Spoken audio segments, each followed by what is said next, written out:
Good afternoon to those of you on the East Coast. Good morning to those of you on the West Coast. Welcome to this weekly podcast known as This Week in Pop Culture, the show in which we give you the goings on in the past said week in the world of pop culture. Whether we're talking about local news, film and TV news, tech news, sports news, and the like, we try to bring you up to speed so that way you are not left in the wind. I'm your host, Brandon Troy, co creator of Movers and Shakers Unlimited. And as always, each week, I'm not going to be alone in talking about the said topics that have been going on in the past said week. So without further ado, I want to welcome my co-host, Mr. Spillman Trueheart, aka Spills. What's going on, sir? Uh, Going. What's going on, ladies and gentlemen? How's it going? It's Mother's Day out. Call your mother or think Indeed. about your mothers, or if that's an comfortable topic. Yeah, but happy Mother's Day out there to everybody.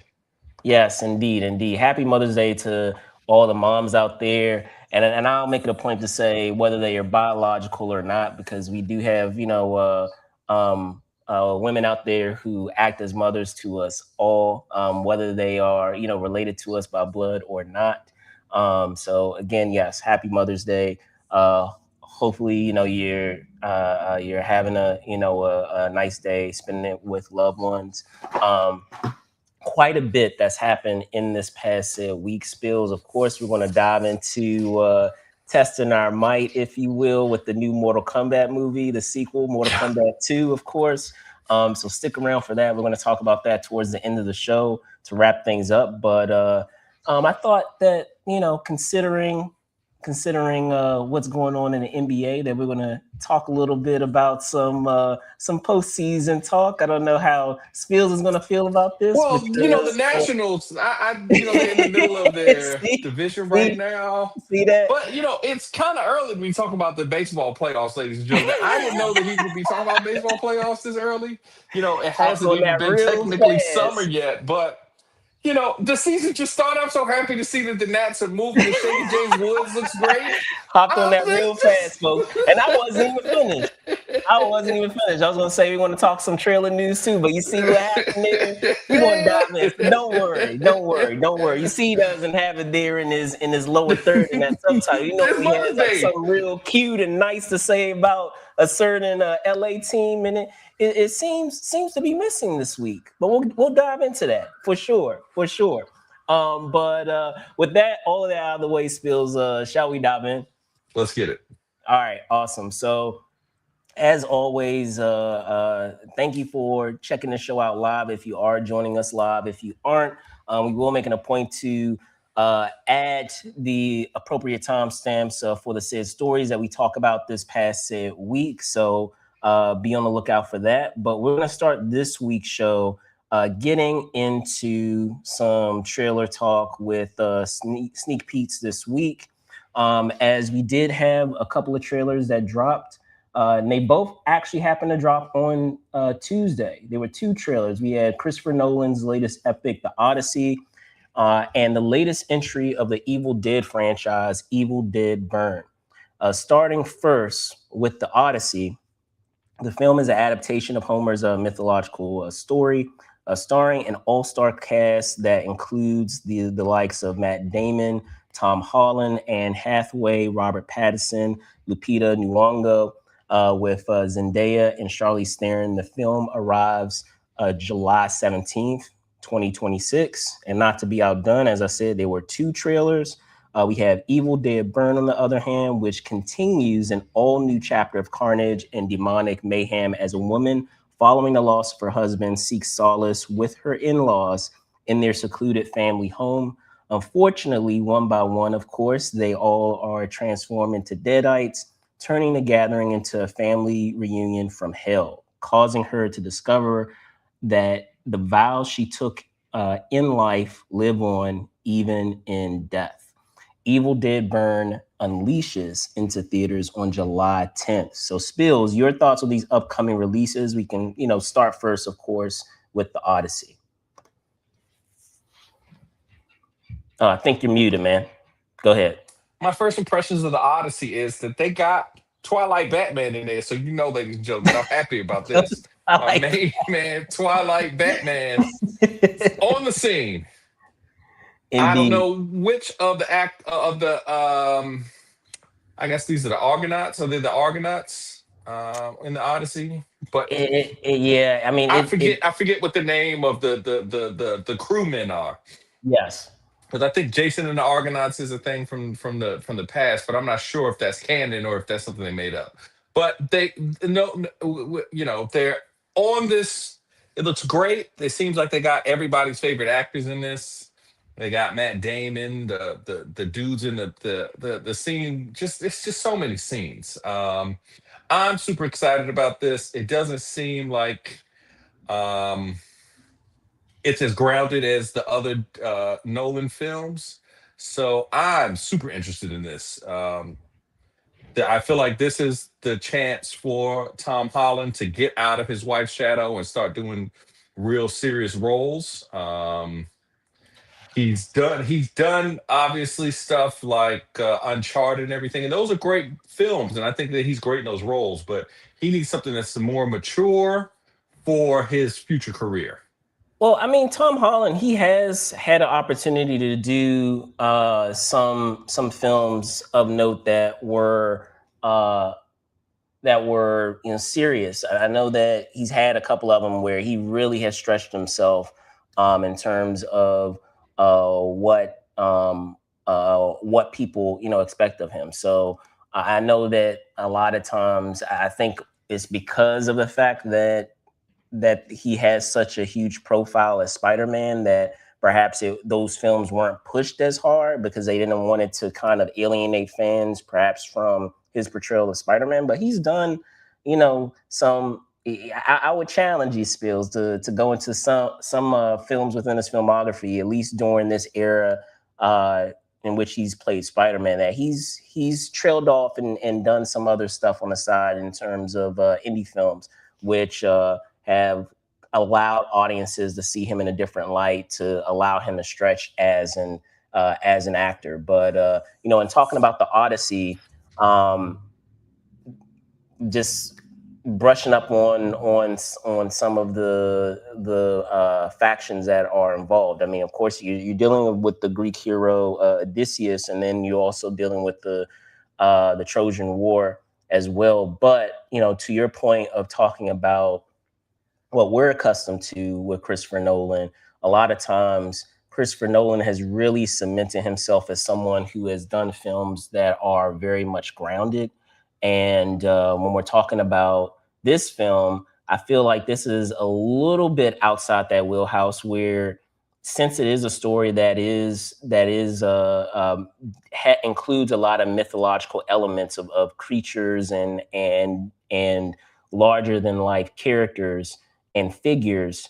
Uh, this I feel like this will kind of be a change of pace, and it'll be interesting to see how he tackles that because we're so accustomed to him uh, grounding a lot of the things, even the things that he has done in the past that are somewhat supernatural or could arguably be in the superhuman realm, whatever the case may be. He has always managed to find a way to ground it somehow. So I'll be curious to see how he approaches that when he's deciding to dive into that component. Because if when I first heard the news that he would be doing this story, the immediate thing that came to mind was, okay, well, we have some crazy elements in here, like with mythological creatures, with gods, and all of those things. Is he really going to dive into that, or is he going to allude to that and kind of make it more realistic and not really have those elements? So, from what we saw in the trailer, it looks like he's really going to try to weave those things in. So that's the thing that's of interest to me. But switching gears to Evil Dead Burn, I don't know if you saw the last entry that came in, which was Evil Dead Rise. Did you see that, Spills? I didn't see Evil Dead Rise, but I have seen the OG film, so I'm interested Okay. in this new film. Um, obviously, it looks like they've got a new protagonist. Yeah. So that's an interesting twist. I think that, but I feel like if they made that movie then, they wouldn't go with the female protagonist because female protagonist being essentially possessed by the devil. That's the exorcism. And how dare you step on my toes, Evil Dead? And you start with an E2. What's going on here? But it's Well, let me ask you this. I know you say you didn't see the most recent one, the last installment that they had. Did you see the remake Evil Dead, the one that they redid? Like I want to say was it's Bruce been about Smith in that 15 one? years. Who? Bruce Smith, he was in that one. He might have. Oh, you're talking about Bruce Campbell? No, Bruce Campbell, I mean Bruce actually, Campbell. you Yeah, know yeah. what? Scratch that. I think he might have, if memory serves, he had a button scene at the very end. Yeah, like I think I saw like he was in part of it. Like I don't think At that the very, obviously very end, like after they the did that credits, like you that had to mid wait for the aughts thing credits. that you like to do. Yeah, they do the mid aughts Yeah, thing where they be yeah, like, "We put but him in in the the movie. He's in actual the movie." Yeah, you yeah, gotta see but in the part two. actual film itself, he wasn't in it. But they do reference his character in the movie. Hmm. But it's basically almost a retread of the original films. It's just that Hmm. they modernize it with new characters. But with that being said, definitely recommend. I know you're not really a horror guy, but um, definitely recommend checking out Evil Dead Rides. It's a pretty wild ride of a film. Hmm. If that is any indication of what they are using as a bar to kind of jump over, because that film was pretty wild, then I can't imagine what they have in store for us with this said installment.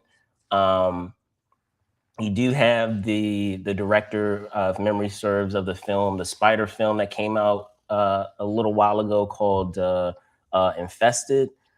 So I am interested to see what he's able to bring to the Evil Dead world.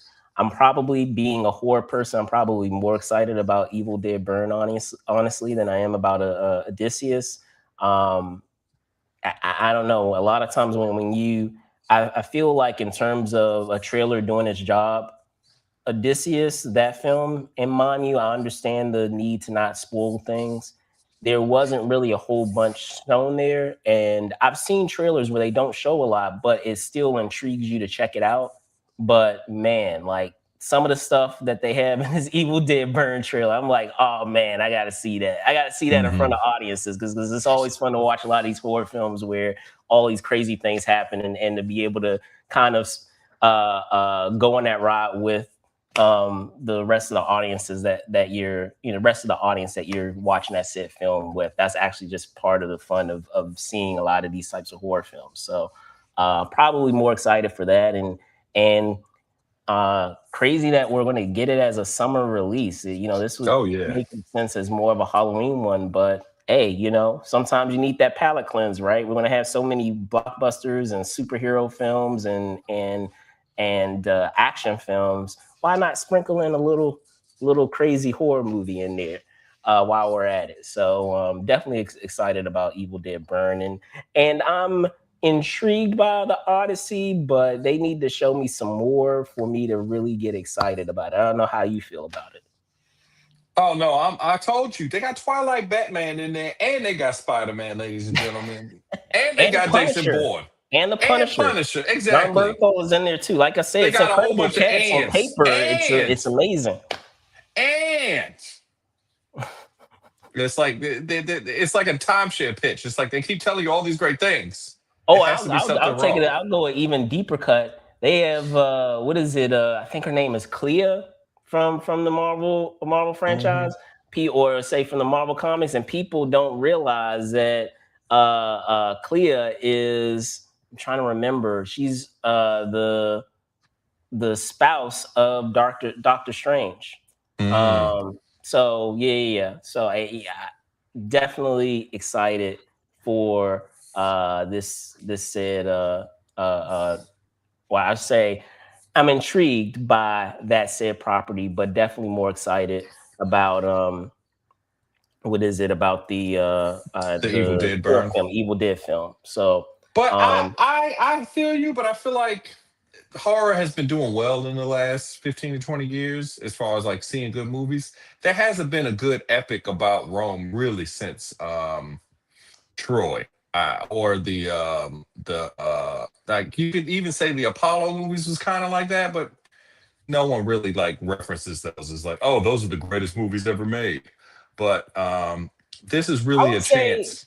I was gonna say the last movie that was kind of like a sword and sandal movies that was fun, but mind you, it's been at this point about I guess yeah, it's been about 15 years.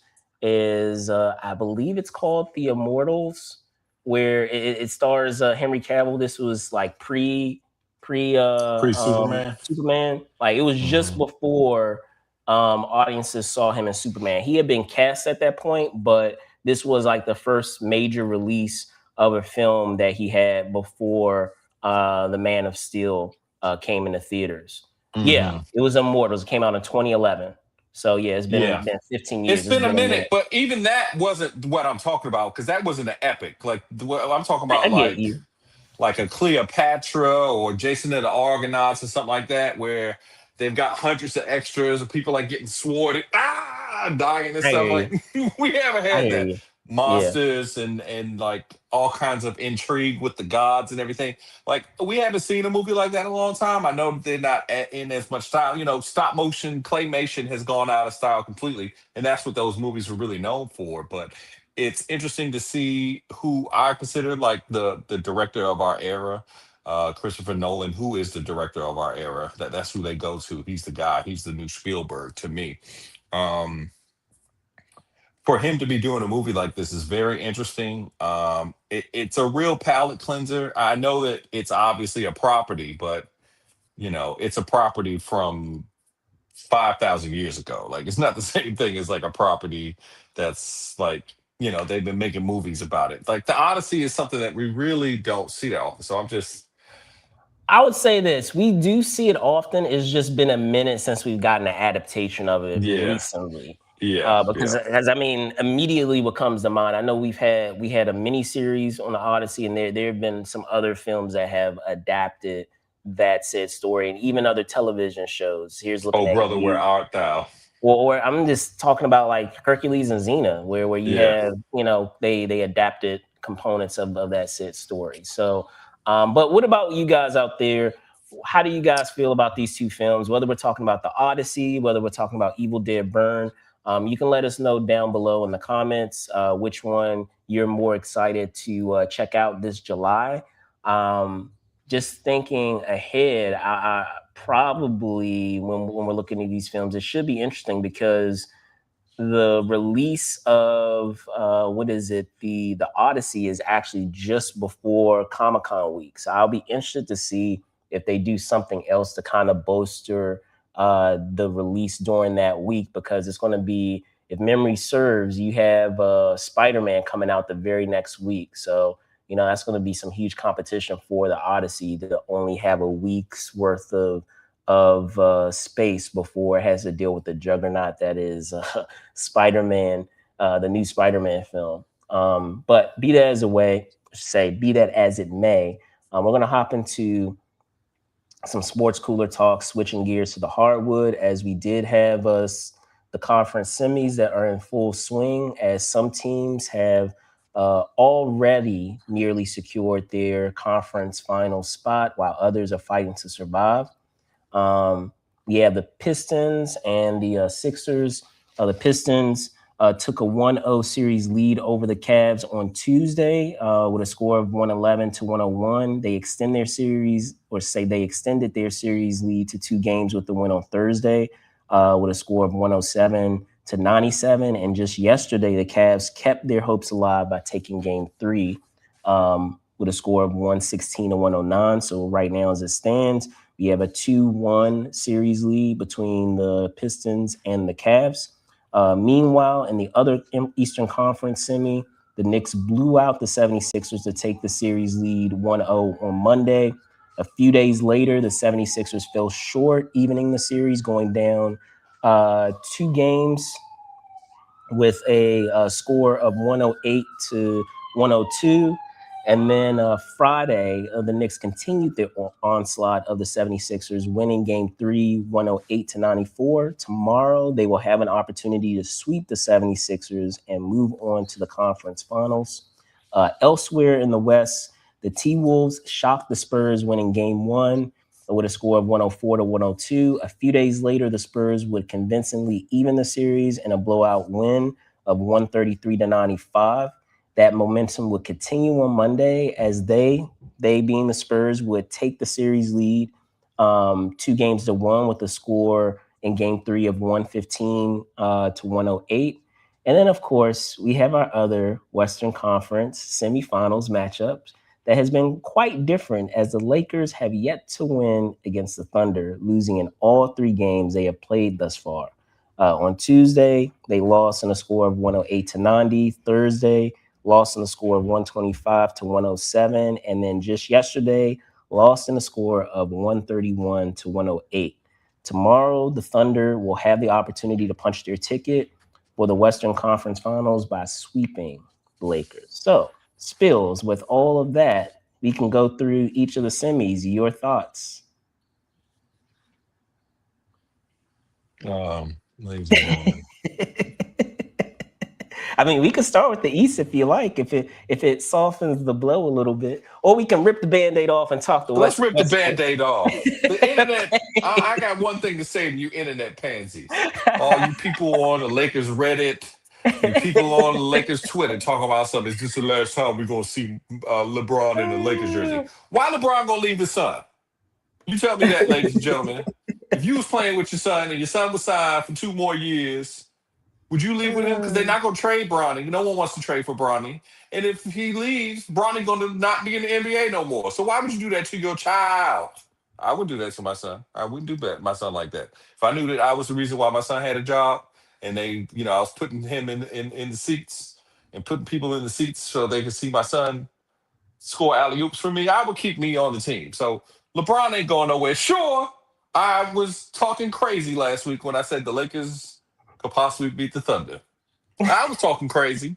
I thought that DeAndre Ayton had some heart in his chest. He don't have no heart in his chest. He just looks. He's just doing wind sprints. I'm really frustrated with this. Also, the Thunder look like just a tougher team. Like we are over at the refs looking like Michael Jordan, 1988, 87. Ref, they hit me. Please stop them from hitting. That's what we look like. But I am just frustrated with my Lakers this week. They're just better than us. LeBron is good, but he needs something from Reeves, and Luca needs to come back. Luca's beaten this team before 2 years ago, but that was a different team, and he had a different team, and it's different. But looking at the other Western Conference, I told you, didn't I tell you about them Spurs? They gonna I win a had the championship Spurs. this I year. had the Spurs winning. I had the Spurs winning that series. So there's Okay. nothing to tell me about No, that series. no, they're gonna win the chip this year, sir. That's what I'm saying. The Spurs Oh, are the okay. favorites this year to me. People like they lost the game one, but I think they lost the game one because Victor was like, "Ooh, I can get a triple double with blocks today. Let me know. I don't need to worry about scoring. I can just block more shots." And that's what he focused on. He set a NBA record. It's hard to set a record and win a playoff game. I think that you could focus on one or the other. Once you start hunting for like blocks or Yeah, points or certain anything stat or else, yeah. you're not focused on the game, and that's not how you win playoff games. You can win a regular season game going for something like that. You could block 11, 12, 13 shots in a regular season game, still win. But in a playoff game, you need to focus on scoring, and he scored under 15 that game. They were not going to win that game.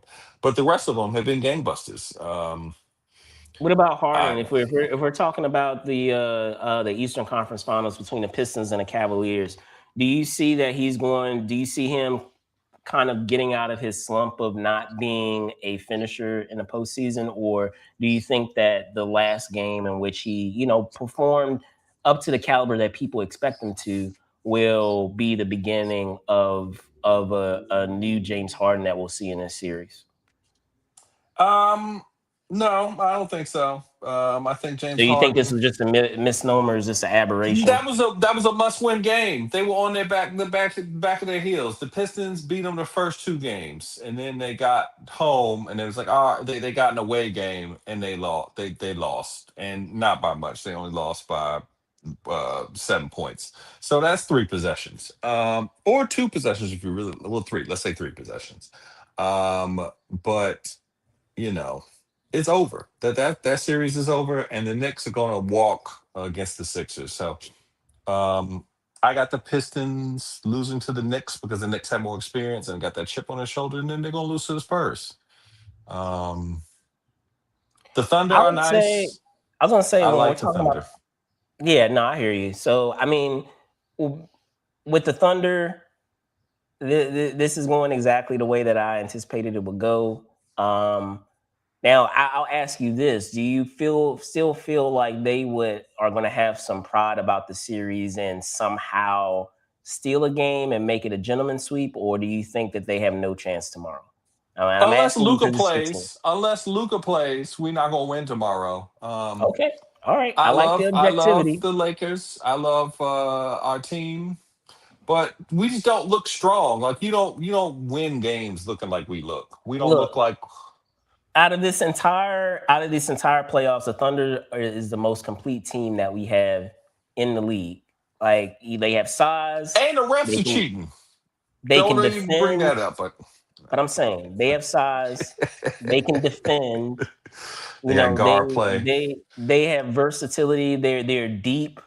Yeah. So that's my only slight against the what is it, the Spurs. The Spurs have some pieces. Don't get me wrong, and we've seen it happen during the regular season that they've been able to have the Thunder's number. But when it comes down to actually digging deep and really diving in and really focusing in an intense series versus a couple of games that are spread out over the course of a season because during the season it's a bouts of momentum. Hmm. It's a long season. There are going to be times where everything is firing on all cylinders, and then there's going to be times where you hit a brick wall. Even for the best teams, they hit a brick wall where they're kind of tired of the drudgery of the regular season. They're ready to get started with the postseason. So a lot of times they're not really, buying in or completely focused for those regular season games because they're kind of, I hate to say, what's the word? Uh, uh, Bored. Not even bored. I would just say when we're talking about driving, they're basically on autopilot, going through the season where they're just trying to get through it to get to the end. So I do think that's going to be an incredible series. I will say this: I feel like we can at least agree to this. Whoever makes it out of that series will win the title. But Oh no, for sure. but for me, considering how deep that the Thunder are, I do feel like while it will be in a series, it's not going to be a gentleman sweep. It's not going to be a full out sweep from either team. It will be a series. I still have the Thunder eking it out at the end.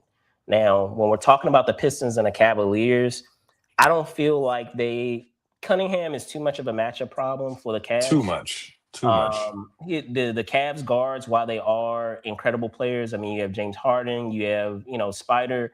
Um, they're incredible players, but size wise, I don't feel like they They can can't. He's compete just too with the big. He's Pistons, just too big. and they He's don't just have too big. anyone that they can throw at Cunningham really to kind of slow him down.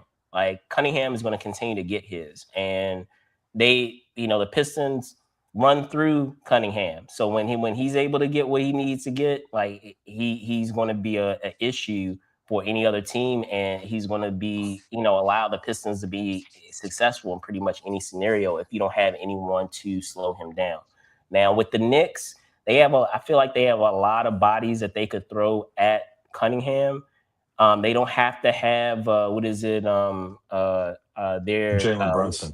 Jalen Brunson checking Cunningham. They could put someone else on Cunningham because they have other defenders that they can throw, and they have a lot of different looks that they can um, throw at Cunningham to kind of slow him down. So I feel like that will be a nice series, but like you, I do have the Knicks making it out of there. I don't even see the Sixers getting a gentleman sweep. I feel like the Knicks No, it's are at a over. point. Yeah, I feel at this point the Knicks have kind of learned their lesson of not being able to keep their foot on the gas when they're playing a said Hmm. team, especially with what they dealt with the Hawks, because I felt like they should have gotten past the Hawks a lot sooner. But after having that experience of not properly closing out the Hawks, I feel like they're going to make a point to do so with this series. So I do have the what is it, the Pistons, and like I said, the Knicks making it to the conference finals, and then I do feel like I have the Pistons at least getting 2 games, but I have the Knicks making it out of the Eastern Conference Finals in six games. And then we'll have the Knicks and the Thunder, even though I know you're probably saying the Knicks and the Spurs. But It's we Knicks and Spurs, bro. I know that the Thunder are a complete team and everything. They don't want that problem with Victor, man. He's the man. He's Monkey D. Luffy, ladies and gentlemen. He's the boy who will be. He's the man who will be the Pirate King. He's the Pirate King of the NBA right now. I don't know how else to describe it. Your eye, when he's on the court, you look at him. He's just tremendous. I don't know what to do with him. He blocked Hey, those he's so a many unicorn, shots. no doubt about it. He's a unicorn, but I still feel like this is the Thunder's year. They're having an incredible year, and don't get me wrong, we have a lot of players that are having incredible individual statistical years, but people are still kind of sleeping on how incredible of amount of consistency that SGA has had this entire season of having 20 plus point games, an absurd He be amount of falling 20 all over the plus. place, though. Yeah, We don't want to see that. absurd amount of 20 plus point games. So He's the we'll most see. quiet. He's the quietest dominant player the NBA has ever seen. Low key, like to me, Because I would like. say, I agree to that to a degree, but I would say to that argument of what you're saying, I would say Kawhi Leonard was more of that. But now that But Kawhi he was Leonard never hasn't been like playing, Kawhi was never in the front like this. Kawhi had a lucky run with Toronto that year. lucky run. That was a lucky run. That was a lucky run. Okay, So all he goes right. up against your. He did he not go up against your Warriors and 12 of y'all players got hurt in that finals? He did. He did. I'll give you Yeah, they that. were dropping like flies. If they were not I'll dropping give you like that. flies, I don't think that they would have beat y'all at full power. So that was a lucky run. That and break Embiid's heart and soul for the rest of basketball history. That was a lucky run. Like it just all was luck to me. It felt like a lucky run. All Um, right.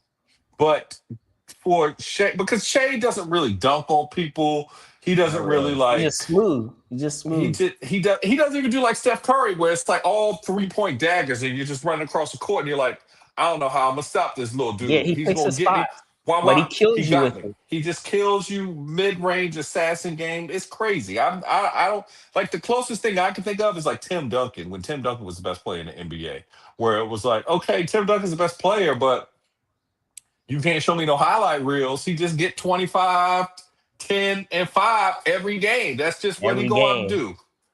do. But with Shea, it's like 35, 10, and 5. So it's like, Exactly. what do you do with Exactly. that?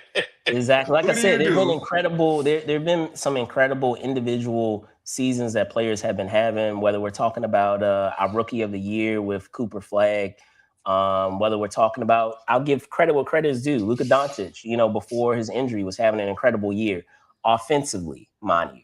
But and then I was, and also thinking of other players that we've had with, even with Wimby, statistically on both ends of the floor. We've never really seen anything like that amount of dominance on both ends like that. But yeah, people kind of, I feel like, are taking for granted how incredible of a season SGA has had. And I think it's just because, oh, well, it's the Thunder. We just expected they won the championship last year. But no, like, he's really had an incredible year.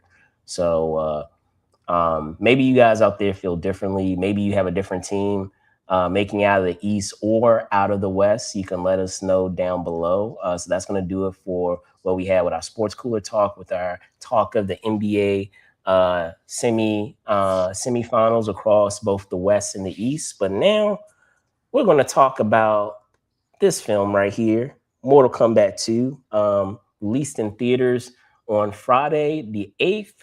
I did have a chance to go to an advanced screening of it. Was helping out a buddy of mine. Shout out to David from Watch or Pass with that YouTube channel. helped them out and actually did a review there. But I'm also wanting to be able to share my thoughts here, and I'm going to actually have some additional comments that I didn't share in that one after having the film kind of marinate a little bit more in my head. And I know Spills, you had a chance. It's probably fresher in your head because you had a chance to see it earlier today. So, and speaking of that, talking first about just kind of the breakdown of the film itself. Of course, it's a sequel to the 2021 reboot that was done of the property, and talking more about it. Directed by Simon McCoy, stars Adeline Rudolph, Jessica McNamee, Josh Lawson, Ludi Lin, Makad Brooks, Tati Gabrielle, Louis Tan, Damon Harriman, Chin Han, Tadanobu Asano, Joe Taslim, Hiroyuki Sanada, Martin Ford, and of course Carl Urban as Johnny Cage. Is picking up from the cliffhanger that teased the addition of Johnny Cage back in that 2021 reboot film. The sequel sees Earth champions pitted against Shao Kahn and his fighters for the fate of mankind in a tournament, which of course as Mortal Kombat 2. Now, I wanted to get into some of the things that I had issues with initially, but then get into the stuff that I thought worked really well. So with that, I feel like I wanted to kind of just journey into my history of Mortal Kombat because I've known about Mortal Kombat since close to its release in what is it in arcades. Came out in memory serves 1992, but I wouldn't in the fall or say the fall / winter of 1992, but I wouldn't have a chance to really get exposed or check out the game until the summer of '93 because I'll never forget it. I was in this annual summer camp that I used to go to at that time growing up almost every summer. And, certain days of the week, you would go to certain activities, like certain day of the week. I don't know if you had this with your summer camp Spills, but like, a certain day of the week, you always went to the pool. Certain day of the week, you always went to the skating rink. And aging myself back then,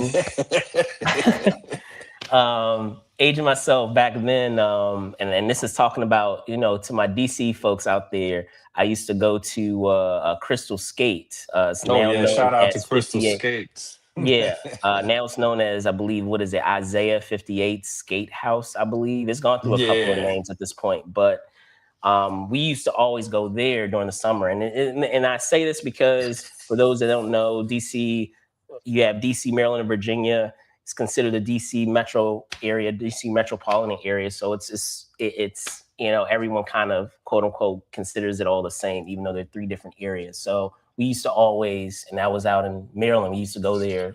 I can't remember which day of the week. I want to say it was latter, maybe Thursdays or Fridays that we went, but be that as it may, I remember after kind of being exhausted after riding on the skates in the ring for a couple of hours. Every once in a while, you would take breaks and go into the arcade area, and I remember, people gathered around this game where you had these photo real characters, and they were doing all these crazy moves, and I'll never forget, seeing the fatalities for the first time. I was like, whoa, what is this? And not knowing at the time of how big, that said phrase would be, finish him or finish her. Think Just about it. that, Kanye West samples. No, that's not from this one. It's from Street Fighting samples. But the whole fighting genre, just epic, just yeah, epic. for sure, for sure. But I say that to say, I've been with this property close to since its inception, and then even going further, going into the movies. The first movie came out in '95. I do have an interview with shout out to Chris Casamassa, the original Scorpion, and kind of reminiscing about that film. And then of course the sequel that many of us don't really want to want to acknowledge, but it was The there in Annihilation. Yeah. 1997. Annihilation, but I still hold true to another '95 film because so They just much. talk about the franchise. Yeah, I'm just saying, so much of that film, even though it is adapted from a video game, would latter get retcon into the latter games. Like shout out Hmm. to Carrie, who played Shang Tsung in that film, because of how iconic his performance was in that said film. They would later in later games, in the last couple of games, use his likeness for Shang Tsung, and he would also voice that character in the latter games as well. So just to give you an idea of how sometimes, even if you are adapting something of one property, sometimes people are so enamored with your portrayal of that said thing that you end up forever being a part of that property too, even in latter years. So I mean, we had that. We had the what is it? We had the television series. A lot of people forget about that. You had Mortal Kombat Conquest, which was a Hmm. prequel series that dealt with Mortal Kombat way in the past with a lot of the ancestors of a lot of these characters. And that was wild to be able to say you have a Mortal Kombat series, weekly series where you had all of these characters, and then of course. While all this was going on, the game series was going on, and I mean, we've had a lot of spinoffs. We're up to what, 12 mainstream titles at this point, Hmm. outside of the actual spinoffs and things, and then they had a web series and all of those things up to, as I said, getting to this reboot in 2021. So, been a part of the ride like since the beginning, and it was great to be able initially in the original, that reboot that I mentioned from 2021, to have a film that really embraced the brutality and the violence of Mortal Kombat, because obviously when we're talking about back in 1995, they were trying to sell tickets, so like it's understandable that they had to kind of mute out and kind of uh, uh, dull out some of the more brutal or violent elements of the game. And don't get me wrong, for PG-13, it's still a pretty brutal movie, but it was cool to be able to have the 2021 film to really embrace it and really dive into how extremely graphic and violent that franchise is. And I'm happy to say that Mortal Kombat 2 takes it a step further. Getting into the brief things that I had issues with, I had an issue with, I want to say, the use of, I would say, what was it, the resurrection of one of the characters. I didn't feel like, and I don't want to get into like major spoilers. There is a villain that is resurrected back, and I'm not saying a good guy, because there are good guys, protagonists that are resurrected and become villains, but there's a villain who is resurrected from that 2021 film, and I'm like, why was he resurrected? You still could have got, because they introduced this MacGuffin of Shinnok's amulet, and I'm like, you Hmm. could have still gotten the amulet without resurrecting him, because he had it on him the whole time. All you had to do was grab his body and take it from him. Like, why did you have to resurrect him in order to do that? So it seemed kind of pointless. And then I was like, also, he's not even one of the stronger fighters in that to have a need to bring him back. Like, to bring back Bihan, aka Sub Zero, you understand that he's a capable fighter. To bring back Kung Lao, you get that, because he's a capable fighter. And don't get me wrong, Kano is not a bum, but he's not Kung Lao and he's not Sub Zero. So I'm like, why are But we bringing him back? isn't that canon though? Isn't that what they said in Mortal Kombat 3? Because I don't think Kano was in Mortal Kombat 2, was he? In the games? Now, and if memory serves, in Mortal Kombat 2, he was captured because there But wasn't that's there a what I'm saying. war. Like they said that he had done some kind of thing in the background. So I guess that's them explaining, okay, just like in the game, we're gonna give you some Kano, but it's only gonna be a little bit of Kano. But I he's mean, got a in the red long laser run, eye, I was gonna Brandon. You say in don't the like a long run, character with a red laser eye? Those are always cool. He's like, laser eye. That's always great. I love those kind of characters.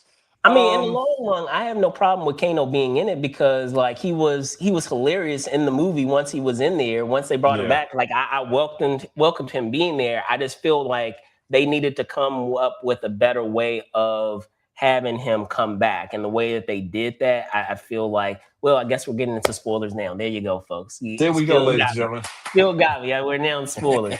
You said But Kano before I I did. was You just said trying it to, before I yeah, did. I was trying to You got trying to angrier and weave angrier. around it, but I You was can't like, weave around it now. But it just be that as it may, interrupted. Yeah. we've leaped, yeah, we've jumped that shark, so to speak. Or, but be that as it may, I feel like there was a better way to a more effective way to bring him back other than the way that they decided, because the way that they did it seemed unnecessary. Well, I was like, that doesn't make sense why you would need to bring him back if you were trying to get that item when he had it on him this whole time. All you had to do was grab his body and search the body, and you would have had it, and you wouldn't have even had to bring him back at all. So and I guess the other one that I had issue with was um obviously it's not an Oscar worthy film, clearly, so you're not expecting Mhm. Oscar worthy material in terms of the dialogue, but some of the dialogue was a little corny. And then lastly, the other like small nitpick I had was they establish a component that where they have with the fights where the fighters are teleported whenever it's time for them to actually fight. And there is a, I guess you can say there is a heist subplot that's happening with our MacGuffin, with that Shinnok amulet that's happening over the Mhm. course of this movie. And I don't know if you know where I'm going with this, Spills, but like I'm like, why are we doing this subplot, or why does it make sense for the heroes to have this subplot when at any given moment they can be teleported away from what they're doing, and it will Mhm. ruin their entire plan of being able to execute this heist? Like, why would they do that if they know either one of them can be teleported, putting the rest of the group in a bad spot? So, Mhm. but I'm curious for you. Were there, before I dive into the rest of the stuff, because that was the gist of my gripes. Before I get into the stuff that I enjoyed a lot, were there some things, issues that you had? My issue is put the picture back up real quick. Who you see in the middle of this picture? Outside of Keith Urban. Keith Urban obviously is in the middle of this picture. Uh-oh. Oh, okay. But Yeah. why my man wasn't in the movie more? Like, he right there, seemingly in front of people. He seems to be in the main bad guy. He looks cool. He got the arms like Wolverine, kinda. I didn't get enough Baraka in the movie. I don't know what's going on with this Mortal Kombat 2. Baraka was my favorite cheese player to play with. Obviously, he's got a face with the sharp teeth coming out of it and sharp pointing things coming out of the back of his hands because X-Men was popular then. So they made a Yeah. Wolverine clone. Speaking of And Mother's Day, only the face a mother can love, right? only the face of Mother Love. You know she looked like him. I know people be like, "Ooh, you look like your mother, boy." But no, I was just frustrated with not enough Baraka. I need more Baraka. If we could have a Baraka series, that would be interesting. Like, go to the Baraka planet, they all look weird like that. But then they could be regular people. So imagine Baraka is just a crazy person on Baraka World. You go to Baraka World, everybody else looks like him, but holds their regular jobs. It's a podcast like this. Movers and Slicers Unlimited. They talk Movers and, about hey, what look, movers and Tarkatans. exactly.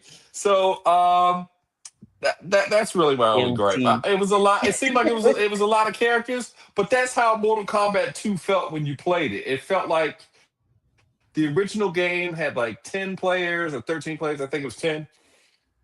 That's the perfect number. You get to Mortal Kombat 2, it's like 30 people in that game. It's like, how do all these people get in this game? No, the second one, they didn't have, I want to say they had about 12, but you're right. As we got into further games, it started to balloon into like crazy numbers. Like, I want to Crazy say, numbers. when we're talking about like Ultimate, when they had some of those kind of like ancillary sequels that weren't the full blown new sequels, when they just decided, Hmm. okay, we're just going to throw them all into a game, but not really do an actual full blown game. I remember it with with Ultimate Mortal Kombat 3 and also with Mortal Kombat Trilogy. They decided just to kind of just have a just shoehorn everybody into one game, and it wasn't necessarily because it was a brand new story. It was just because they just wanted We to want to play have with them. Yeah. the luxury of having them all in the same game. So no, I hear you there. Were there any other ones outside of the portrayal of Baraka before we get into like the things that work? No, that was really my gripe because I spent all last week talking about how much I like Baraka, and then they put him in the movie like for 3 whole seconds, and he's on the poster. The poster makes you look To like be fair, he's in the movie more than Jax is. I don't So care. like, But and I want to see robot arms Jax. This Jax is cool, and we was like, all right, we got one of us in the game. That's cool. But when he got the robot arms in Mortal Kombat 3, that's when he really started whooping tail. So to me, you know, I don't know.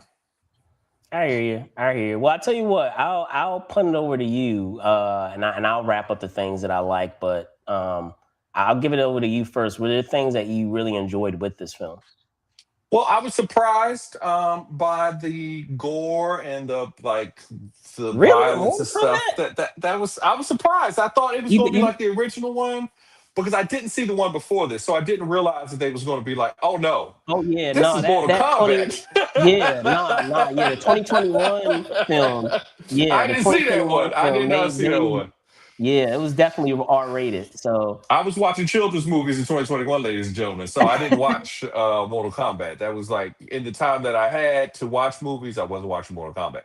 But I was surprised. I was pleasantly surprised. I was like, okay, yeah, we get all kinds of brains and everything all over the place. So right, to me, that's what I wanted in a Mortal Kombat movie. Obviously, when they were doing the Mortal Kombat movie in '95, the first one, they couldn't go all the way to the right with it, right, yeah, because they were but trying they to sell had to tickets, avoid the campiness of the Street Fighter movie because the Street Fighter movie had come out like a year before, and you could see that Street Fighter movie and be like, "This is not what we're gonna do. We're not gonna do too much.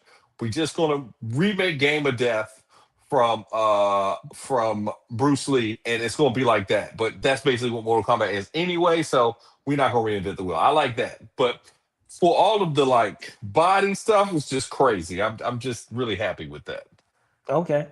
All right, cool. Well, all right. So getting into jumping off of what you're saying, well, first, I tell you what, I'll talk the set pieces. Like the 2021 film was, I feel like a more contained story. I mean, there were elements where we saw characters go to outworld, so to speak, but for the most part, a lot of it was taking place in pretty self-contained areas, and this film felt far more epic in terms of the places that we were able to go. I know you mentioned Baraka, so you had the Tarkatan camps that were pretty cool, and being able to see that part of or that group of people that are a race of characters in the game. It was great to be able to see it in Adenia, which is the kingdom for Jarrett, Sindel, and Katana. So it was nice to be able to have that component there.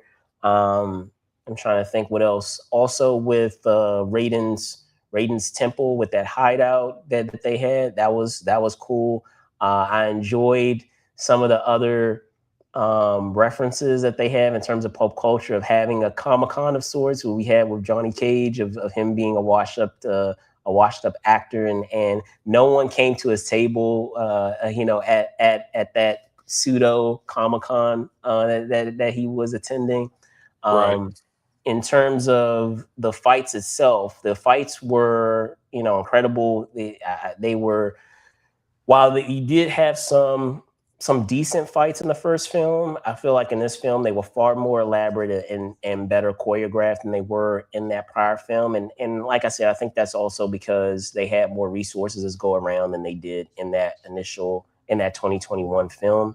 Um, the additions that you had were awesome.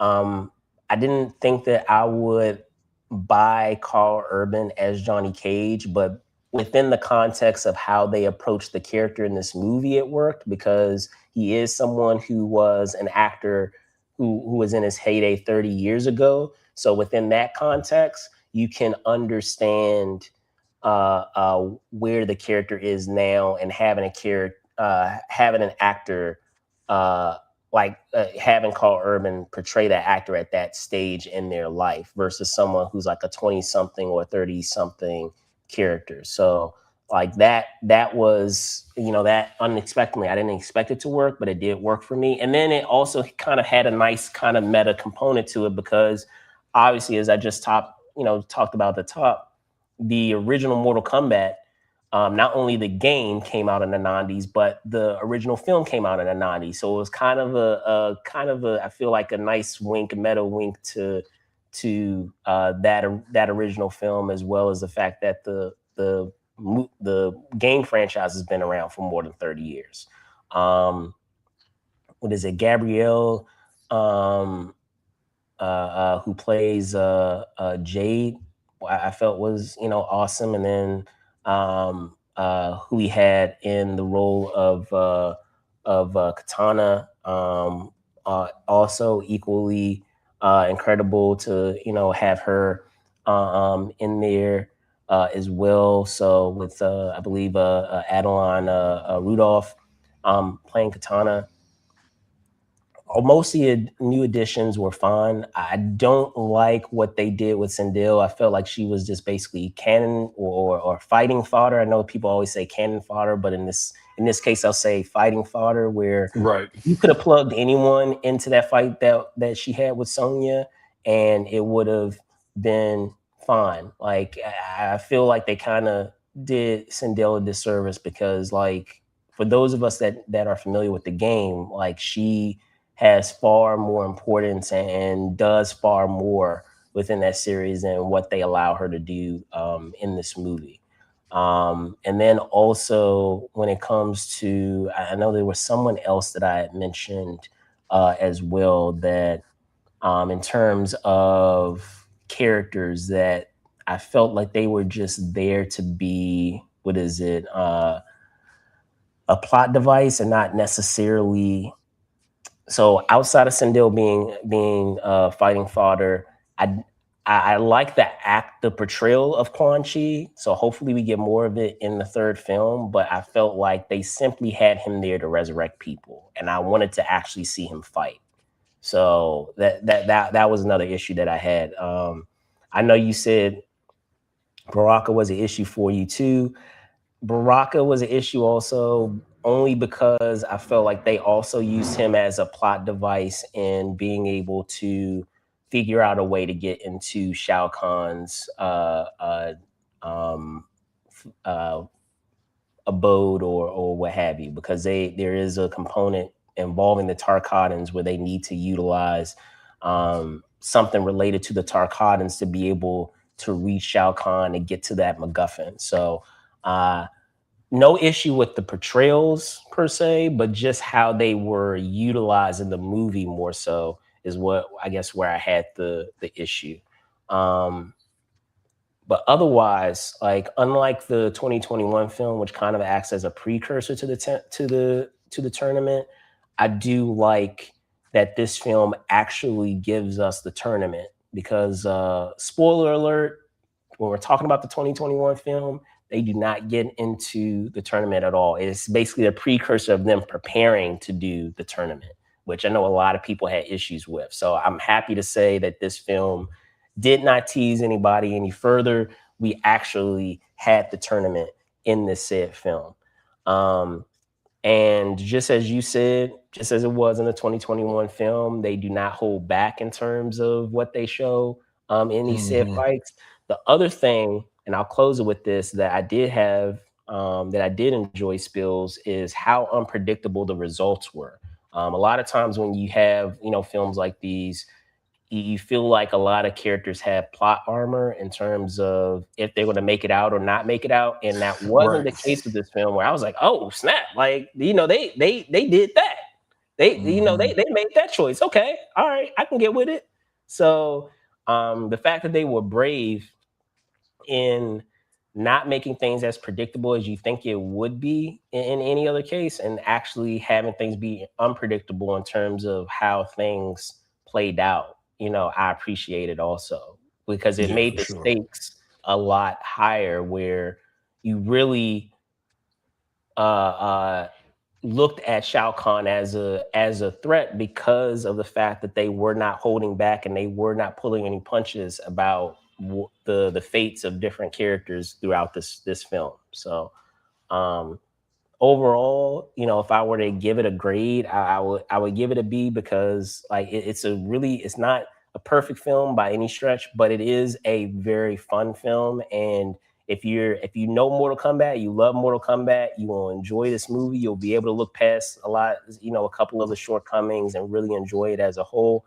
And even if you're not really a Mortal Kombat person, to have kind of that marriage of martial arts and the fantasy element of them having powers, and then the fact that it's not kid friendly, like it is something where it really goes for the jugular and really gets kind of brutal. Those three components together, I feel will really work for people, even if they don't necessarily play the game Mortal Kombat. So yeah, if I were to grade it, I'd give it like a B plus. How about you? I would say B minus. Almost a C plus because we had no Baraka, and that's what I wanted. I wanted to see more of You just wanted him. more of a rock because he was, as I said, Yeah, he was in there. yeah, I needed They more of gave him him. stuff to do. I didn't like how they utilized him, like I said, but he was in there. I feel like more than Yeah, Jax was, and Jax I thought would have been a bigger character than Baraka. So, yeah, for sure.